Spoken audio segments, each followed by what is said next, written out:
সকলকে আজকের এই নতুন ভিডিওতে স্বাগত। আমরা আগের দিন প্রাণী হরমোনের বৈশিষ্ট্য পড়েছি, তাই তো? আজকে আমরা প্রাণী হরমোনের বৈশিষ্ট্য পড়ার পর আমরা কি শুরু করব, বিভিন্ন যে আমাদের শরীরের অন্তঃক্ষরা গ্রন্থিগুলো আছে সেগুলো সম্বন্ধে আমরা পড়তে শুরু করব। এবার আমাদের প্রথম যে অন্তঃক্ষরা গ্রন্থিটা আমরা উপর থেকে অন্তঃক্ষরা গ্রন্থিগুলো পড়ব, মানে মাথার উপর থেকে শুরু এবং নিচের দিকে আস্তে আস্তে আমরা যাব। প্রথম যেটা অন্তঃক্ষরা গ্রন্থি তার নাম কি? হাইপোথ্যালামাস। এইবার এই প্রথমে এটা পড়ার আগে আমাদের জানতে হবে যে হাইপোথ্যালামাস কোথায় থাকে, তাই না? হাইপো কথাটার যে মানে তোমাদের আমি বলে দিই। হাইপো কথাটার মানে হচ্ছে কি, এই যে হাইপো কথাটা বলা আছে তার মানে হচ্ছে কি নিচে, নিচে। আচ্ছা, কার নিচে? থ্যালামাসের নিচে। এখানে দেখো এই অংশটা কি? থ্যালামাস। এই যে এই অংশটা কি? থ্যালামাস। হাইপোথ্যালামাসটা দেখো তো কার আছে, কোথায় আছে? থ্যালামাসের ঠিক নিচে আছে না? এর জন্য এটাকে বলা হয় কি হাইপোথ্যালামাস, মানে থ্যালামাসের নিচে। এটা হচ্ছে কি হাইপোথ্যালামাসের অবস্থান। এবার হাইপোথ্যালামাসকে কিন্তু আমাদের আবার বলা হয় সুপ্রিম কমান্ডার বা সর্বপ্রভু গ্রন্থি। কেন বলা হয়? আমাদের স্কুলে যেমন হেড স্যার আছে না, হেড স্যার কি করে? সব কিছু নিয়ন্ত্রণ করে না গোটা স্কুলকে, তেমনি এই হাইপোথ্যালামাস যে আছে এই আমাদের সকল অন্তঃক্ষরা গ্রন্থির কন্ট্রোল নিয়ন্ত্রণ করে। কিভাবে? এ হচ্ছে আমাদের পিটুইটারি গ্রন্থিকে নিয়ন্ত্রণ করে। পিটুইটারি গ্রন্থি আবার অন্য গ্রন্থির ক্ষরণ নিয়ন্ত্রণ করে। যেহেতু হাইপোথ্যালামাস আমাদের পিটুইটারি গ্রন্থির হরমোন ক্ষরণ নিয়ন্ত্রণ করে, এর জন্য একে বলা হয় কি সর্বপ্রভু গ্রন্থি বা সুপ্রিম কমান্ডার। ঠিক তোমাদের স্কুলের টিচারের হেড স্যারের মতো মনে করবে ব্যাপারটা। এবার এই যে হাইপোথ্যালামাস আছে, এবার হাইপোথ্যালামাস থেকে যে হরমোন নিঃসৃত হয় তাদেরকে আমরা কি বলি? Neuro hormone. কারণ এই যে নিউরো হরমোন, কারণ হাইপোথ্যালামাসের মধ্যে কি থাকে, যে কোষগুলো সেগুলো কিন্তু নর্মাল আমাদের কোষ না। নিউরন তোমরা পড়েছো স্নায়ুতন্ত্রের ক্লাস 9-এ। ওই স্নায়ুতন্ত্রের যে নিউরন সেখান থেকে আমাদের কিন্তু হরমোনগুলো নিঃসৃত হয়। ছবি দেখাই।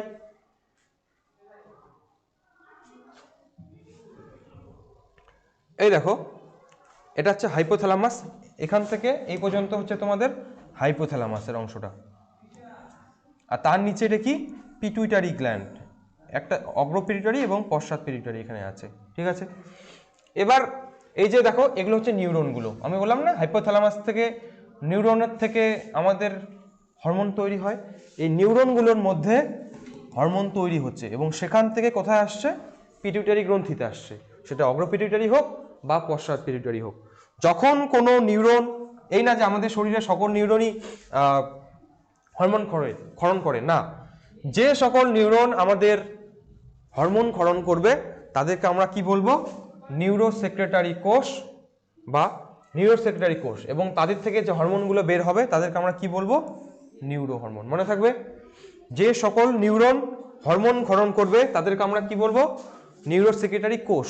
এবং তাদের থেকে ক্ষরিত হওয়া হরমোনকে কি বলবো? Neuro hormone. এটা এবার হাইপোথ্যালামাসে এই না যে সব জায়গা থেকেই আমাদের ক্ষরণ হয় হরমোনের, সব নিউরন। মেনলি দুটো জায়গা থাকে, একটাকে বলা হয় সুপ্রা অপটিক, আর একটাকে বলি কি প্যারাভেন্ট্রিকুলার। এই জায়গাগুলো থেকে কিন্তু আমাদের যে পশ্চাৎ পিটুইটারিতে যে হরমোন ক্ষরিত হয় সেগুলো হয়। তোমাদের আমি দেখাই।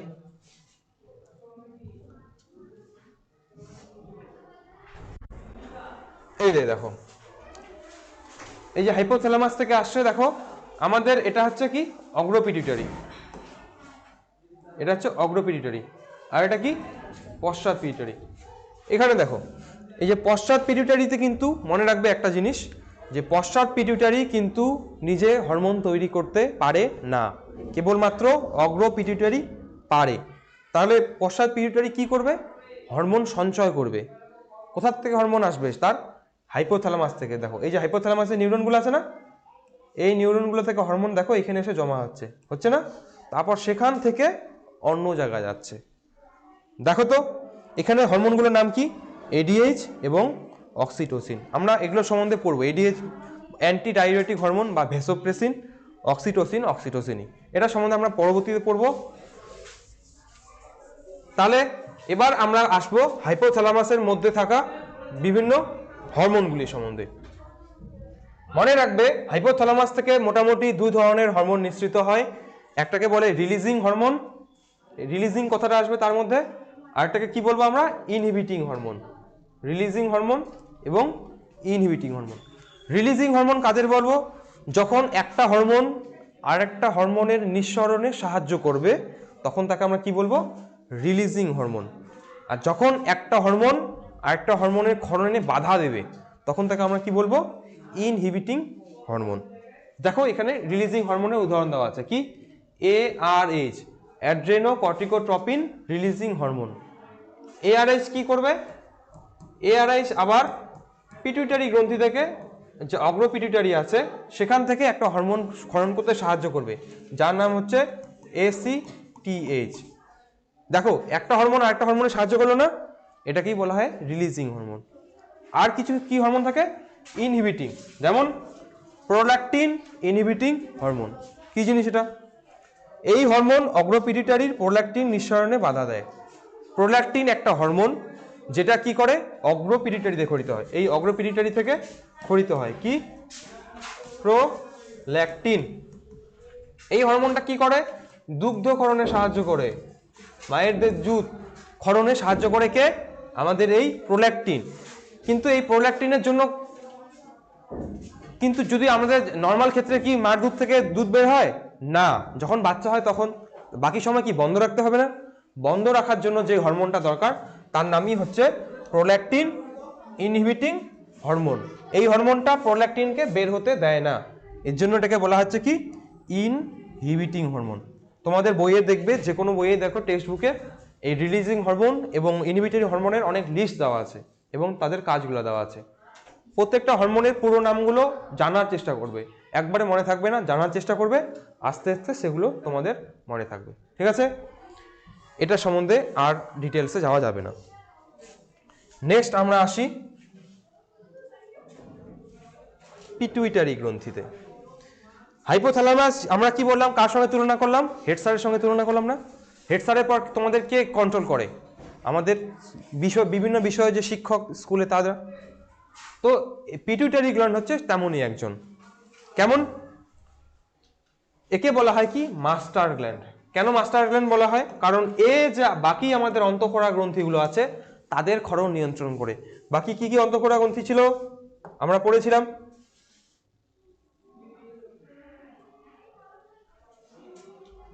প্রাণী হরমোনের যে বৈশিষ্ট্য সেখানে আমরা কিন্তু পড়েছিলাম, এই যে অ্যাড্রেনাল গ্রন্থি, প্যানক্রিয়াস, কিডনি, ওভারিস, আমাদের যে শুক্রাশয় ডিম্বাশয় আছে, থাইরয়েড গ্রন্থি আমাদের যে গলার মধ্যে আছে, থাইমাস গ্রন্থি, এগুলোর ক্ষরণ কে নিয়ন্ত্রণ করে? আমাদের এই পিটুইটারি গ্রন্থি।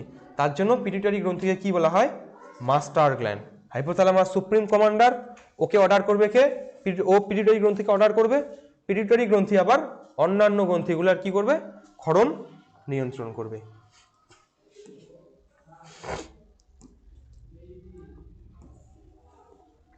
এই দেখো পিটুইটারি গ্রন্থি, একে বলা হয় কি? Master gland. কেন বলা হয়? কারণ অন্যান্য গ্রন্থির ক্ষরণ নিয়ন্ত্রণ করে।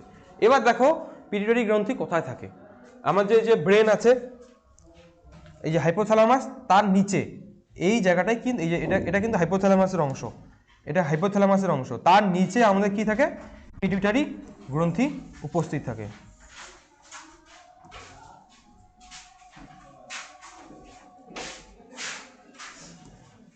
এই দেখো পিটুইটারি গ্রন্থি উপস্থিত থাকে। এবার পিটুইটারি গ্রন্থি মনে রাখবে দুটি ভাগে বিভক্ত, একটাকে বলে অগ্র পিটুইটারি আর একটাকে বলে পশ্চাৎ পিটুইটারি। এবার এটা কোথায় অবস্থান করে আমি আরেকবার বলি। পিটুইটারি গ্রন্থি মনে রাখবে একটা অস্থির মধ্যে থাকে, মানে একটা বোনের মধ্যে থাকে। এটা যদি একটা পিটুইটারি গ্রন্থি থাকে, তাকে ঘিরে একটা হাড্ডি বা অস্থি থাকবে এরকম করে। এই অস্থিটাকেই বলছি স্ফিনয়েড অস্থি, মনে থাকবে। এই যে অস্থিটা, তাকে আমরা কি বলছি? স্ফিনয়েড অস্থি। এবারে স্ফিনয়েড অস্থিটা একটা খাঁজের সৃষ্টি করলো না?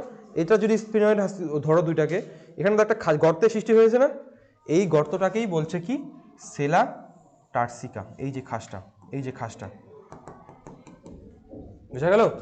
যে অস্থিটা তার নাম হচ্ছে স্ফেনয়েড অস্থি, এবং যে খাসটা সৃষ্টি হলো তাকে আমরা কি বললাম? সেলা টার্সিকা। এটা অবস্থান আমার শেষ। এবার আমরা যাব তার থেকে নিঃসৃত বিভিন্ন হরমোনগুলি সম্বন্ধে।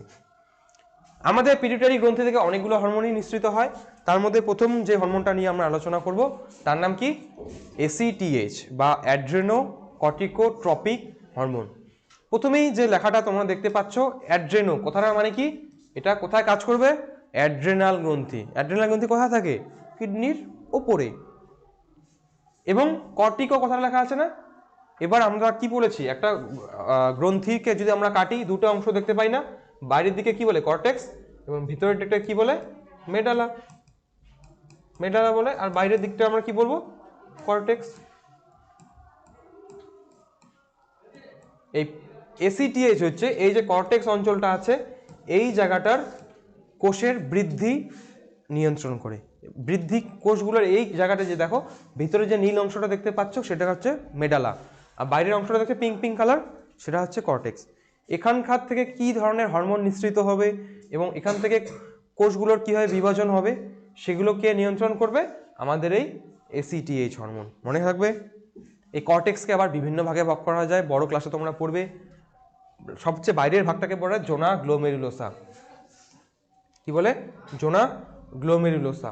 তার নিচেরটাকে বলে জোনা ফ্যাসিকুলাটা, এই দিকে। তার ভিতরটাকে কি বলে, জোনা রেটিকুলারিস, আর তার নীলটা তো আমরা কি মেডালা বলি। জোনা গ্লোমেরুলোসা থেকে যে হরমোনটা নিঃসৃত হয় তার নাম হচ্ছে অ্যালডোস্টেরন। জোনা ফ্যাসিকুলাটা থেকে যে হরমোন নিঃসৃত হয় তার নাম হচ্ছে কর্টিসল, আর এটাকে বলে অ্যান্ড্রোজেন, আমরা পড়বো এগুলো সম্বন্ধে। আর মেডালা থেকে ক্যাটেকোলামাইন নিঃসৃত হয়। প্রাণী হরমোনের বৈশিষ্ট্য দিন বলেছিলাম না, ক্যাটেকোল গ্রুপ যেগুলো হরমোনের মধ্যে থাকে তাদেরকে আমরা কি বলি, ক্যাটেকোলামাইন। পড়বো আমরা যখন আমরা অ্যাড্রিনালিন নন অ্যাড্রিনালিন নিয়ে পড়বো তখন আমরা পড়বো। আপাতত এখানে এবার কোনো কারণে যদি আমাদের এই হরমোন মধ্যে কি সমস্যা দেখা যায়, বেশিকরণ হয় বা কম হরণ হয়, তাহলে আমাদের বিভিন্ন রোগ দেখা যায়। দেখো, যদি কোনো কারণে এই এসিটিএইচ হরমোনটার অধিক ক্ষরণ হয়, মানে বেশি ক্ষরণ হয়, তাহলে কি হয়, একটা সমস্যা হবে যার নাম কি কুশিং সিনড্রোম বা কুশিং বর্ণিত রোগ। এবার দেখো এই যে মহিলাটার মধ্যে কি কোনো পার্থক্য দেখতে পাচ্ছ? এর দেখো গালগুলো একটু পাতলা হয়ে গেছে, এর গালগুলো মোটা হয়ে গেছে না। এই রোগটা হচ্ছে কুশিং সিনড্রোম। এই রোগে কি হয়, এই রোগে আমাদের শরীরের নিচের অংশ থেকে যে ফ্যাট থাকে না, ফ্যাট মানে চর্বি, সেগুলো শরীরের উপরের দিকে চলে আসে। এর জন্য দেখো উপরের দিকে চর্বিগুলো চলে আসলে কি এই জায়গাগুলো মোটা মোটা হবে না, এই জন্য দেখো এই মহিলাটা এরকম হয়েছে। এটার নাম কি, রোগটার নাম কি কুশিং সিনড্রোম। এই রোগটা যদি সমাধান করতে চাও কি করতে হবে তোমাকে, যে পিটুইটারি গ্রন্থি, এই এসিটিএইচ কোথা থেকে ক্ষরণ হচ্ছে, পিটুইটারি গ্রন্থি থেকে। পিটুইটারি গ্রন্থি থেকে যদি আমি একটু কেটে দেই তাহলে কি হরমোনটা কম পরিমাণে তৈরি হবে না? এই রোগের সমস্যা সমাধানের একমাত্র উপায় হচ্ছে তাই, যে পিটুইটারি গ্রন্থিকে অল্প কেটে বাদ দেওয়া। এটা গেল আমাদের এসিটিএইচ হরমোন সম্বন্ধে। নেক্সট যেই হরমোন নিয়ে আমরা পড়ব, কোথায় গেল, গ্রোথ হরমোন বা জিএইচ। এই হরমোনের আরেকটা নাম কি, সোমাটোট্রপিক হরমোন বা এসটিএইচ, একই নাম, ঠিক আছে। এই হরমোন কি করে, এই গ্রোথ কথাটার মানে কি, গ্রোথ মানে কি বৃদ্ধি না। এই হরমোনটা আমাদের বৃদ্ধি নিয়ন্ত্রণ করে। আমরা যে ছোট থেকে বড় হচ্ছি, কে নিয়ন্ত্রণ করছে, এই গ্রোথ হরমোন আমাদের নিয়ন্ত্রণ করছে। এ কি করায়, আমাদের বিভিন্ন যে খাবার খাই আমরা, শর্করা প্রোটিন ফ্যাট খাই, এদের বিপাকে সাহায্য করে। বিপাক মানে এদেরকে ভাঙতে সাহায্য করে। যদি কোনো কারণে এই হরমোনের সমস্যা, ক্ষরণের সমস্যা দেখা যায়, যেমন দুটো সময়ে এই হরমোন কম ক্ষরণ বা বেশি ক্ষরণের সমস্যা হতে পারে। প্রথম হচ্ছে শৈশবে, মানে 2 বছর বাচ্চার, মনে করো শৈশবকাল, আমাদের জীবনকে বিভিন্ন ভাগে ভাগ করা যায়। শৈশবকাল, কিশোরকাল, তারপর হচ্ছে বয়সন্ধিকাল, লাস্টেরটাকে বলে অ্যাডাল্ট মানে প্রাপ্তবয়স্ক। কোনো কারণে শৈশবকালে যদি এই হরমোনের কম ক্ষরণ হয় তাহলে একটা রোগ দেখা যাবে যার নাম কি বামনত্ব। এই বাচ্চাগুলো কেমন হবে, মনে করো বাচ্চাটার বয়স 1 বছর, এর 1 মাসের বাচ্চার মতো দেখতে হবে, কারণ গ্রোথ হরমোন ক্ষরণই হয়নি, তার ফলে বৃদ্ধি হয়নি ওর। এই রোগটার নাম কি বামনত্ব। আরেকটা রোগের নাম কি, যদি এই হরমোনটাই বেশি ক্ষরণ হয় তখন তার একটা রোগ হয়, তার নাম কি অতিকায়ত্ব। কি হয় এখানে, অতিকায়ত্বের মধ্যে দেখা যাবে একটা 2 বছরের বা 3 বছরের বাচ্চা প্রায় ওজন হয়ে গেছে 30-40 কেজি, এতটাই বৃদ্ধি হয়ে গেছে। কেন বৃদ্ধি হয়েছে? কারণ গ্রোথ হরমোন বেশি ক্ষরণ হয়েছে এর জন্য। এটা কোন বয়সে? শৈশব বয়সে, মানে শিশু বয়সে, পরিণত অবস্থায়। মনে করো বয়স হয়ে গেল 14-15 বছর, তখন যদি কোনোভাবে হরমোনটার কম ক্ষরণ হয়, তখন আমরা দেখতে পাবো, তাকে আমরা কি বলবো? অ্যাক্রোমিক্রিয়া। আমরা নিয়মিত আমাদের পরিবেশে দেখতে পাই কতগুলা বয়স হয়ে গেছে কিন্তু ছোটই আছে, ওই রোগটার নামই কি? অ্যাক্রোমিক্রিয়া। এবার এখানে যে ছবিটা দেওয়া আছে সেটা হচ্ছে অ্যাক্রোমেগালি। পরিণত বয়সে, মনে করো 18-19 বছর বয়স হয়ে গেছে, সেই বয়সে যদি বেশি এই হরমোনটা ক্ষরণ হয়, তখন তাকে আমরা বলবো কি? অ্যাক্রোমেগালি। এই লোকটার দেখো মাথাটা কত বড় না, নাকগুলো দেখো কত বড়, মুখের চোয়ালগুলো কত বড় বড় না। কেন বৃদ্ধি ঘটেছে? কারণ এই গ্রোথ হরমোনটার বেশি ক্ষরণ হয়েছে। বেশি ক্ষরণের ফলে কি হয়? আমাদের হাড়, হাড্ডি, মাংসপেশি সব কিছুরই বৃদ্ধি বেড়ে যাবে। এই লোকগুলো 22 বছর বয়স, 23 বছর বয়সে এসেই মারা যায়। কেন মারা যায়? এদের উচ্চতা প্রায় 8 থেকে 9 ফুট হয়। 8 থেকে 9 ফিট। বুঝতেই পারছিস, আমি হচ্ছে 5 ফুট 8 ইঞ্চ, 9 ফিট মানে এটার থেকেও বড়, এই ছাদ পার করে যাবে, এতটা হাইট। এদের জুতার সাইজ, আমার জুতার সাইজ হচ্ছে 8 নাম্বার, এদের জুতার সাইজ 37-38 নাম্বার, এত বড়। এদের ওজন প্রায় 200 কেজি মতো হয়, আমি হচ্ছে 65 কেজি। 200 কেজি মানে বুঝতে পারছো তো? এই জন্য এই লোকটা এরকম দেখতে। এটা হচ্ছে রোগটার নাম কি? অ্যাক্রোমেগালি। বুঝা গেল? এটা সম্বন্ধে আমাদের শেষ। নেক্সট পরবর্তী যে হরমোনটা, সেটাতে আমরা আসি।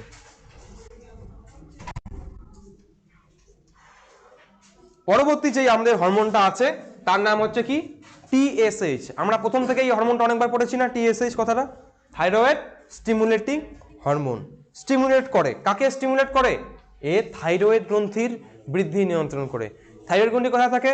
আমাদের এই গলার মধ্যে থাকে, এই অংশটা। এবং এই অংশটা থেকে কি নিয়ন্ত্রণ করতে সাহায্য করে?